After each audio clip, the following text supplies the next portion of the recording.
ও ভাই ও বোয়া না কেন গাও আমার কইলে আল বালা ঠেকতাতে না তোর বউ তো আমার কাজে আইলো না আমি বিয়ে করবো না ভাই ভাই ভাই বাইরে বালা তাহলে আলো হাত মারবা না না আর হাত পাবো না তুমি বই থাও বাইরে বালা আমি বিয়ে করবো ওই কাজে আইতাছে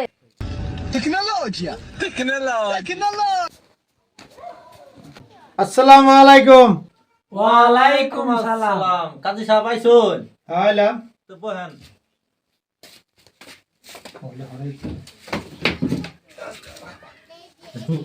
আচ্ছা কাজী সাহেব আইতে তো দেরি করলেন কে তোমার বিয়াটা ছিল ওটা পরে থুয়ে আইলাম। ন্যাংরা মানুষ লাহালা আনাই দেরি রাস্তাঘাটে গাড়ি ঘুরান। আচ্ছা কাজী সাহেব আইছুন তাহলে বিয়ের কাম আরম্ভ করুন ঠিক আছে, আরম্ভ করতেছি। আচ্ছা বাবা, তোমার নাম কি? আমার নাম আক্তার। আচ্ছা বাবা, তুমি কি এই বেদ রাজি আছ? আমি কি বিয়ে করাই পাল ফেলা। হ্যাঁ? এই ভাই, ভাই, ভাই, ভাই, ভাই, ভাই, ভাই, ভাই,